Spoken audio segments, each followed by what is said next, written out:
বর্ষবরণে রমনা বটমূলে ছায়ানটের অনুষ্ঠানের প্রস্তুতি চলছে। সেখানে রয়েছেন সহকর্মী পার্থ সঞ্জয়। এই বিষয়ে আরো তথ্য নিয়ে তিনি আমাদের সাথে যুক্ত হচ্ছেন।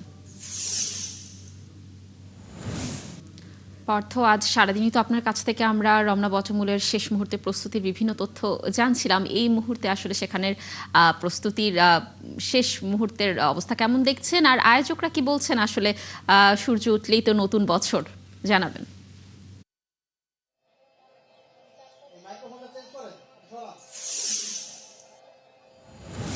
লাবণী, 1435 বাংলার শেষ সূর্য বলা যায় অস্তগত হতে চলেছে এবং আমরা রয়েছি রমনার ছায়াতলে। আগামীকাল নতুন বাংলা বছর 1433 এবং সেই বাংলা বছরকে ভোরে নরম আলোয় স্বাগত জানানোর জন্য ছায়ানটের এই যে আয়োজন, সেই আয়োজনে চূড়ান্ত মহড়া চলছে এবং চূড়ান্ত মহড়ায় আমরা রয়েছি। একটু একটু করে তারা বাঁধিয়ে নিচ্ছেন তাদের আগামীকালকের যে গানগুলো গাইবেন এবং যে পাঠগুলো করবেন। এবং সেই গানে রয়েছে 14টি একক গান, 8টি সম্মেলক গান এবং 2টি পাঠ।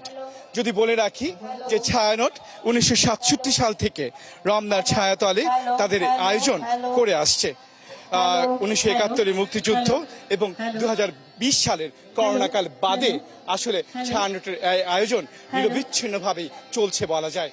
এবং সেই আয়োজনে এবারে তাদের প্রতিপাদ্য চিত্ত যেথা ভয় শূন্য, উচ্চ যেথা শীল। এবং সেই আপনি জানেন সারা দেশে সংস্কৃতি চর্চার উপর একটি বাধা বা একটা আঘাত গত 18 মাস ধরে বা গেল প্রায় 1.5 বছর 2 বছর ধরে চলছে। এবং সেই আঘাতের প্রতিবাদে ছায়ানট তাদের আয়োজন এবার সাজিয়েছে যে অব্যাহতভাবে নিরবিচ্ছিন্নভাবে সংস্কৃতি চর্চার প্রত্যয়।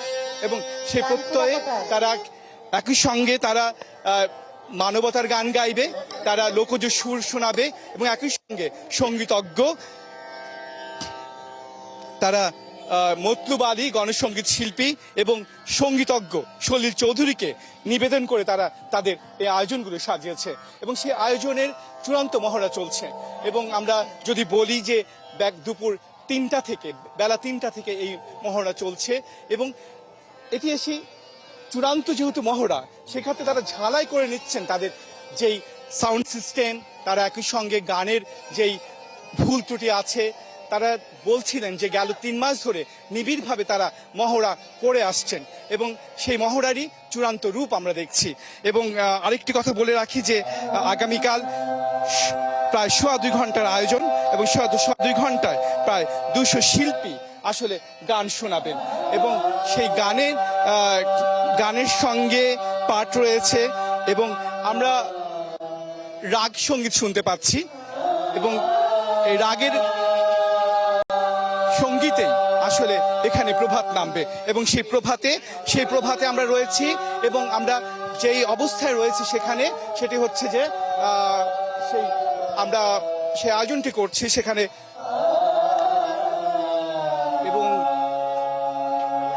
প্রকৃতিতে আমরা রয়েছি যে এবং একই সঙ্গে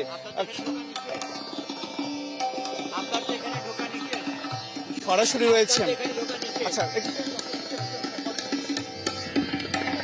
পার্থ, ধন্যবাদ আমাদের সাথে যুক্ত থাকার জন্য। আপনি থাকুন সেখানে, নিশ্চয়ই আমরা আবারও হয়তো আপনার সাথে যুক্ত হয়ে রমনা বটমূল থেকে সেখানকার প্রস্তুতির তথ্য দর্শকদেরকে জানানোর চেষ্টা করব।